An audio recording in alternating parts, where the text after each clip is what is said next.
Hey you guys, it's Cassie. Welcome back to my channel. So I have finally finished the second Halloween journal. So I just wanted to come on and do kind of a flip through with you guys and just show you the inside of this journal. Let me grab my ruler really fast. It's funny how I always start doing a flip through and always forget my ruler. So the dimensions on this one are about 5.5 by 8.25, and it has a 2-inch spine, but the journal itself is quite chunky. Obviously it has this long stretch of vintage lace that ties it shut. So you can see how chunky this journal is. I think last I counted there were 86 pages total, not including any little flip books or additional journaling space or mini notebooks or anything like that I've added in. So that's just bound pages. There are 86 of them, plus all of the large pockets and text spots and all the good things that I usually include in my journals. So let's talk about the cover. So I love this cover. I layered a lot of like lace with burlap, and so just wanted to really create like this really textured journal cover on this book. So it's very visually pleasing, I think. And then of course this long stretch of ribbon, lace, excuse me, that just wraps around the journal to hold everything in. So let's just go inside. Oh, another note, I did do a hollow spine on this journal, so there are no stitches on the spine, which normally I just stitch directly into the spine, but since it's a curved spine, I wanted to do the hollow spine technique on this one. So yeah. I did do a hollow spine, and both pieces of the spine have been reinforced with Tyvek, so they're very sturdy and should never ever fall apart for that reason of ripping. So you can feel really secure about that. Okay, so just jumping in, here is obviously the front cover. I did a little book plate, which I like to do in all of my journals. And then straight away on the front page, or the first page, which is actually one of those giant pockets, I did do a little tuck spot with vintage ticket and some like reproduced ephemera there. So yeah, and then in the giant pocket I just added this as a journaling card.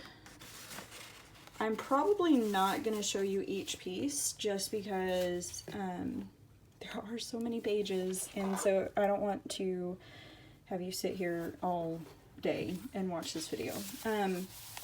Another note, I obviously flattened my papers.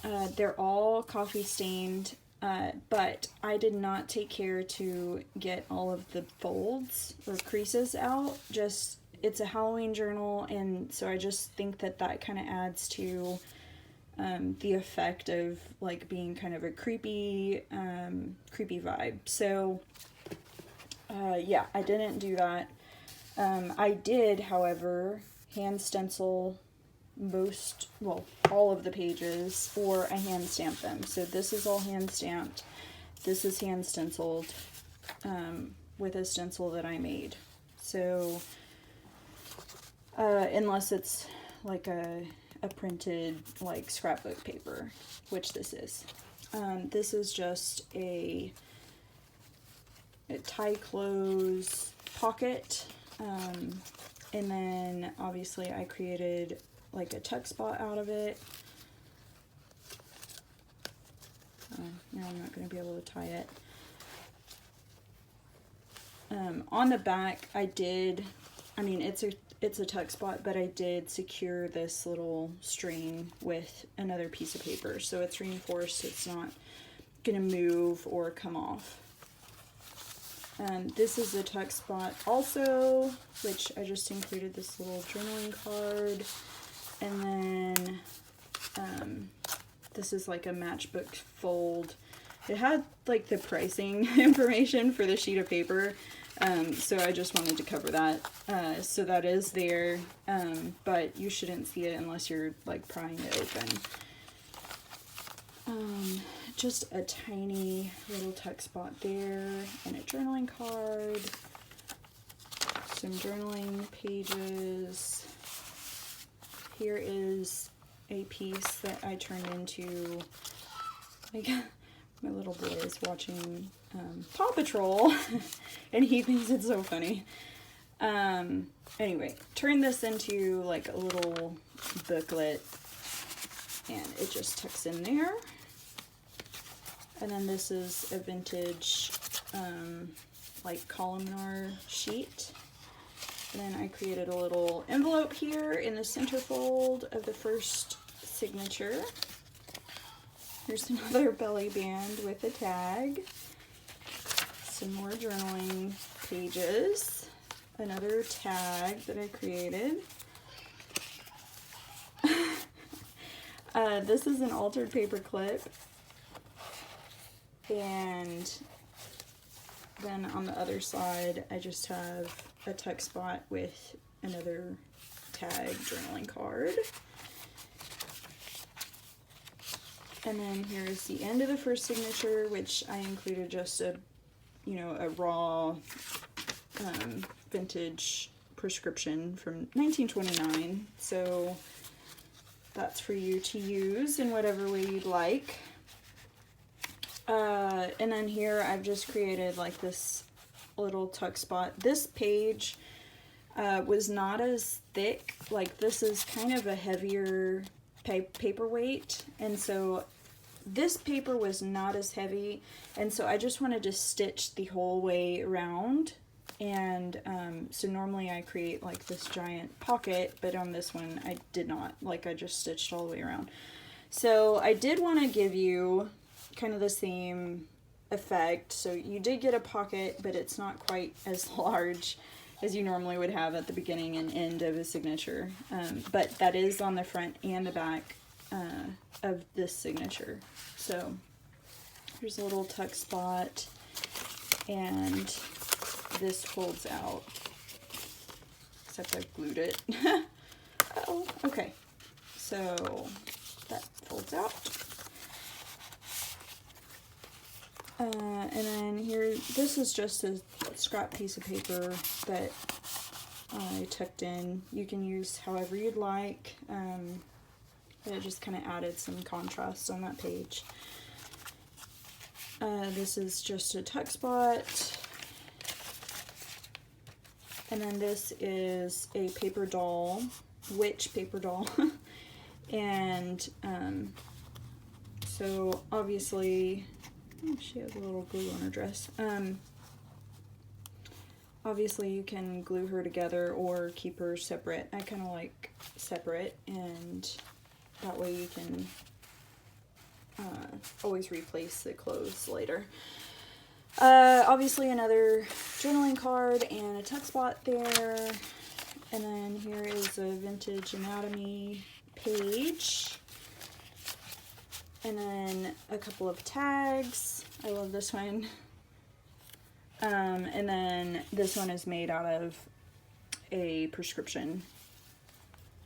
So all of my prescriptions that I used were kind of from the same, like 1920s, mostly 1920s era. So they're all quite old, and so this one I reinforced on the back with a piece of heavier paper. And more journaling space, all hand stenciled. And I kind of gave this little skull guy an earring. And then this little tissue-like paper is actually a tea filter. But I enjoy using it for added texture. So you'll see this throughout the journal. But it shouldn't rip. That was like, I pulled on it. But yeah, so just moving on here. Here's just a little notepad that I made. I thought she was cute. Obviously that's held up to like a stick or something.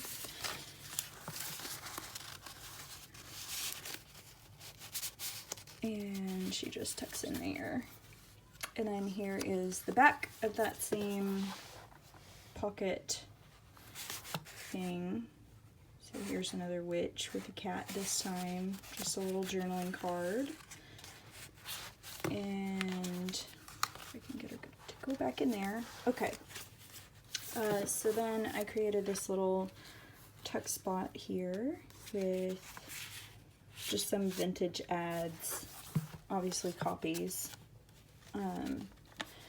Again, on this journal, I used a lot of TaylorMade Journals ephemera kit for Halloween ephemera kit. Most of the tickets, like this ticket is authentic vintage. Obviously the prescriptions are authentic. And then a lot of the papers that I used were dyed by myself. So yeah. And then this brown paper and the paper that I used for the end pages are nearly vintage. They're like leftover from like my scrapbooking days, and I just love this. It has like this kind of embossed area on it, so I just thought that was really pretty and I wanted to use it. And then this was obviously a gessoed sheet that I made. And then here's another journaling card, tuck spot. And then this guy's fun. So I made kind of a tuck spot here, and then he pops open like this for journaling space, and then his little hand I cut out to where it would tuck closed, and just added a little piece of coffee dyed muslin there. Then here's another centerfold envelope with a little information on witchcraft. And yeah, so there's that. But I mean, it was a witch's dance envelope, so I thought that would fit pretty well. Here's another journaling tag, I guess. And then here is another big journaling card. And yeah, lots and lots of journaling space in this book. Again, there's like 86 pages, I want to say. I'll go back and count and like write it in the description for sure, but I think there are 86 when I counted last. And then the end of the signature, I made another altered paper clip and tucked in one of my vintage astrology sheets. So this was like a flyer, I guess, that I got. And on the back it has like astrology, a message from the stars, it says, for Cancer, which is, my birthday's on July 24th, so this is literally like I'm a cusp Leo Cancer Leo. And so yeah, there's that. And it just tucks in with this little altered paper clip. And then a vintage library pocket, which I actually pulled from this book, which it's a dictionary that was, it actually was in my school when I was in school, and my mom found it at her thrift store that she haunts often. And she was like, well, do you want it? And I'm like, yes, get it. So this is my newest addition to my hoard collection. Love this, but I did harvest the library pocket. So that now lives in this journal. And obviously I made a little tag to tuck in because there was no library card. So of course you can always get a library card or tuck whatever you'd like into any of the pockets, but I thought that tag looked really nice there. So this is my journal. My last Halloween journal, I think, of this year. I don't know. I may make another, but we're getting kind of close to October for me to start another one. So we'll call it probably the last one this year. Anyway, I hope you've liked it, and I'd love to hear your comments or thoughts about it in the comments section below. Of course, subscribe if you're not already, for weekly junk journal related videos, either flip throughs, junk journal with me's, thrift store hauls, you name it. If it's junk journal related, I try to post about it. So anyway, again, I'm Cassie. Thanks for watching, and have a good day.